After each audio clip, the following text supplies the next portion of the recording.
नमस्कार। तो आज हमारे पास जो सामग्री है वो ट्रेडिंग मनोविज्ञान के इर्द गिर्द घूमती है। हाँ नमस्कार। ये विषय काफी दिलचस्प है। मतलब ये कि ट्रेड करते समय एक ट्रेडर की भावनात्मक और मानसिक स्थिति कैसी होती है और उसका फैसलों पर क्या असर पड़ता है ना। बिल्कुल।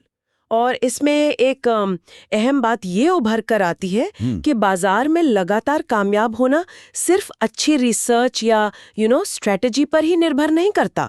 अच्छा। हाँ, काफी हद तक ये ट्रेडर की अपनी सोच, अपनी मानसिकता पर टिका होता है।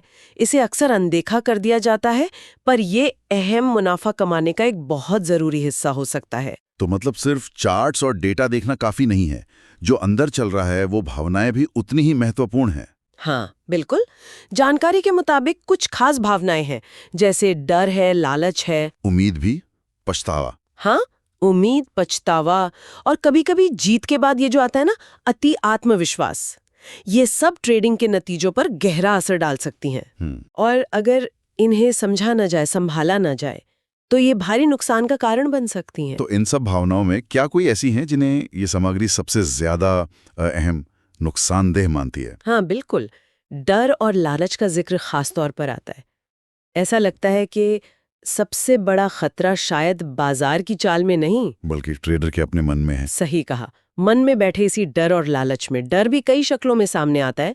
कहीं स्टॉप लॉस जल्दी नहीं हिट हो जाए, हाँ ये होता है। या कहीं अच्छा ट्रेड हाथ से निकल ना जाए, जिसे फोमो कहते हैं। हाँ, FOMO, fear of missing out.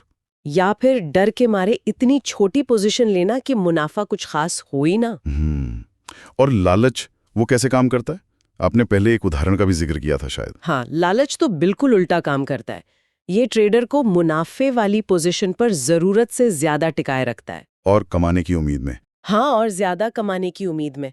इससे ओवर ट्रेडिंग हो सकती है, या लोग बिना सोचे समझे ज्यादा जोखिम लेने लगते हैं। वो उदाहरण काफी सटीक था। कौन सा? एक ट्रेडर ने 5,000 का मुनाफा देखा, पर लालच में रुका रहा और आखिर में 10,000 गंवा बैठा। अरे बाप रे, मतलब 5,000 हाथ में थे और अंत में 10,000 का नुकसान। ये तो बहुत बड़ा सबक है। बिल्कुल। पर नुकसान तो ट्रेडिंग में होते ही हैं, है ना? इन्हें स्वीकार करने के बारे में क्या नजरिया सामने आता है इस सामग्री से? इसे बहुत अहमियत दी गई है। एक मजेदार बात कही गई है, losses are tuition fees of the market. अच्छा, यानी नुकसान बाजार में सीखने की फीस है। हाँ बिल्कुल। कामयाब ट्रेडर्स इसे समझते हैं, वो नुकसान से सीखते हैं और फिर आगे बढ़ते हैं। वो बदले की भावना में आकर अनाप शनाप ट्रेड नहीं करते। रिवेंज ट्रेडिंग जिसे कहते हैं। हाँ, रिवेंज ट्रेडिंग, क्योंकि वो अक्सर और बड़े गड्ढे में गिराता है। तो ये समझ आता है कि नुकसान को स्वीकारना जरूरी है। हाँ। लेकिन एक मजबूत, एक जीतने वाली मानसिकता बनाने के लिए उसके लिए क्या तरीके सुझाए गए? कुछ ठोस कदम बताए गए हैं इसमें।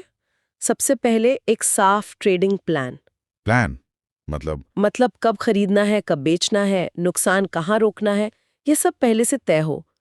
फिर आती है ट्रेडिंग जर्नल लिखने की बात। जर्नल? हर ट्रेड का हिसाब। हाँ, हर ट्रेड का कारण नोट करना, ताकि बाद में पता चले कि क्या सही हुआ और क्या गलत। प्लान बनाना और जर्नल लिखना तो ठीक है, पर रोज उस पर टिके रहना, असली चुनौती तो शायद वही है ना? अनुशासन वाली बात। बिल्कुल। और यही अनुशासन की भूमिका सबसे अहम हो जाती है। ये सिर्फ नियम जानने की बात नहीं है, बल्कि उन्हें लागू करने की है। हाँ, उन्हें असल ट्रेड में भावनाओं के दबाव के बावजूद लागू करने की है। साथ ही जोखिम का सही प्रबंधन करना, किसी एक ट्रेड पर अपनी सारी पूंजी का बड़ा हिस्सा दांव पर ना लगाना।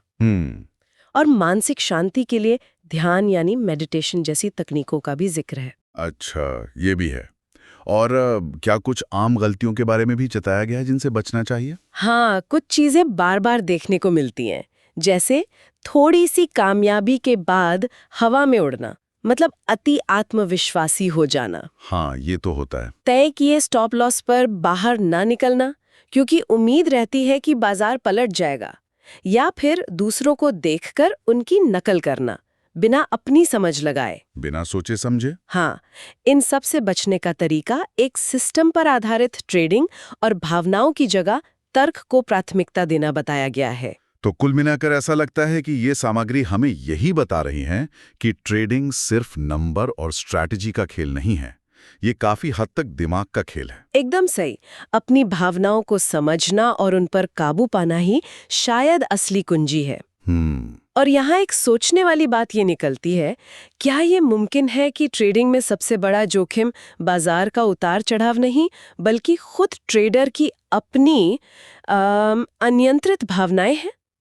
इस पर विचार करना वाकई दिलचस्प होगा।